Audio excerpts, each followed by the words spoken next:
Football দুনিয়ায় এমন কিছু নাম আছে যেগুলো সময়ের গণ্ডি পেরিয়ে কিংবদন্তি হয়ে গেছে। কেউ বলে সে এক জাদুকর, কেউ বলে সে ঐশ্বরিক ছোঁয়া পাওয়া এক শিল্পী, আর ফুটবল প্রেমীরা এক বাক্যে বলে সে হলো লিওনেল মেসি। হ্যাঁ, আজ আমরা কথা বলবো সেই আর্জেন্টাইন জাদুকরের কথা, যিনি যেখানে যান সেখানে সাফল্যের শীর্ষে পৌঁছানোর ক্ষমতা রাখেন। তিনি আবারও প্রমাণ করলেন বয়স কেবল একটি সংখ্যা, প্রতিভা, পরিশ্রম আর ভালোবাসাই আসল শক্তি। তো বন্ধুরা, ভিডিও শুরু করার আগে তোমরা যারা আমার চ্যানেলে নতুন, তোমরা অবশ্যই আমার চ্যানেলটি সাবস্ক্রাইব করে দিও। জাদুকরের নতুন মঞ্চ 2023 সালের মাঝামাঝি ফুটবল বিশ্বকে চমকে দিয়ে লিওনেল মেসি যোগ দিলেন মার্কিন যুক্তরাষ্ট্রের মেজর লিগ সকার MLS club inter Miami CFA। তখন থেকে শুরু হলো নতুন এক অধ্যায়। 2024-2025 সাল নাগাদ মার্কিন যুক্তরাষ্ট্রের MLS লিগ তখন উত্তেজনায় ভরপুর। ইন্টার মায়ামি হয়ে এক জাদুকর তার পা চালাচ্ছেন, আর প্রতিপক্ষরা তাকিয়ে দেখছে বিস্ময়। সেই জাদুকরই লিওনেল মেসি। মেসি ইন্টার মায়ামিতে আসার পর থেকেই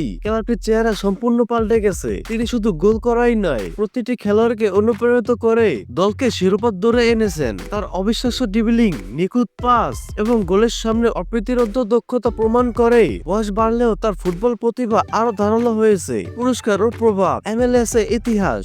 মেসি তার ক্যারিয়ারে বহু ব্যক্তিগত সম্মান অর্জন করেছেন, তবে প্রতিটি মঞ্চে জেতা শিরোপা বা পুরস্কারই তার শ্রেষ্ঠত্বকে নতুন করে প্রতিষ্ঠা করে। তিনি মাঠে শুধু আক্রমণই করেন না, প্রয়োজনে রক্ষণে সহায়তা করেন, খেলোয়াড়দের মনোবল বাড়ান এবং দলের প্রতিটা আক্রমণকে সাজান নিখুঁত কৌশলে। এমন একজন লিডার যিনি খেলেন দলের জন্য, নিজের জন্য নয়। এই গুণই তাকে ফুটবলের অল টাইম গ্রেট করে তুলেছে। তার উপস্থিতি শুধু ইন্টার মায়ামিকে বদলে দেয়নি, বরং MLS লিগকে করেছে আরো জনপ্রিয়, আরো মর্যাদাবান। মেসি তার ক্যারিয়ারের বেশিরভাগ সময় ইউরোপের সর্বোচ্চ মঞ্চে রাজত্ব করেছেন। ইউরোপীয় ফুটবলে সর্বোচ্চ গোলদাতাকে দেওয়া হয় ইউরোপীয় গোল্ডেন শু পুরস্কার। এই সম্মান তিনি জিতেছেন রেকর্ড 6 বার। চলুন একবার ফিরে দেখা যাক মেসির সেই সোনালী ইতিহাস।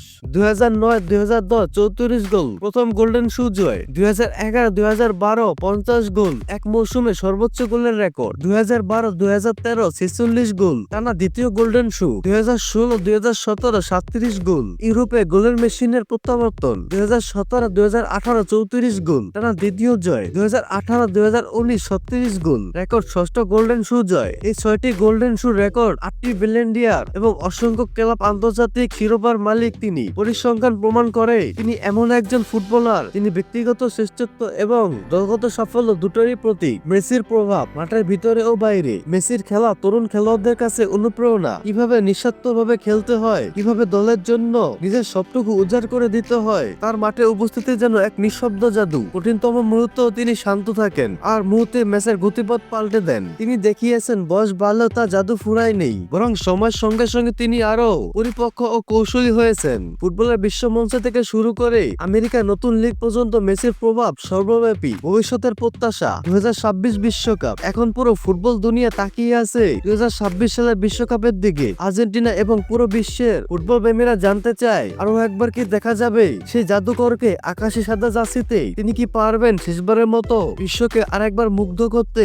যাই হোক না কেন, একটাই কথা নিশ্চিত, লিওনেল মেসি এমন এক নাম যাকে সময় থামাতে পারবে না। তার নাম চিরকাল লেখা থাকবে ফুটবলের সোনালী পাতায়। একজন শিল্পী, একজন নেতা, একজন সত্যিকারের ফুটবল জাদুকর হিসাবে মেসি দেখিয়ে দিয়েছেন প্রতিভা জন্ম দেয় কিংবদন্তিকে, কিন্তু ভালোবাসার, নিষ্ঠা আর দলের প্রতি দায়বদ্ধতা তৈরি করে ইতিহাস। তুমি যদি মেসির মতো অনুপ্রেরণা পাও, তাহলে এই ভিডিওটি শেয়ার করো, আর এমন আরো ফুটবল কিংবদন্তিদের গল্প জানতে আমার চ্যানেল থেকে ঘুরে আসতে পারো। কমেন্টে লিখে জানাও তোমার চোখে মেসির কোন মুহূর্তটি সেরা। তো নতুন ভিডিওর জন্য অপেক্ষা করো। ততক্ষণ পর্যন্ত ভালো থাকো, সুস্থ থাকো। আল্লাহ হাফেজ।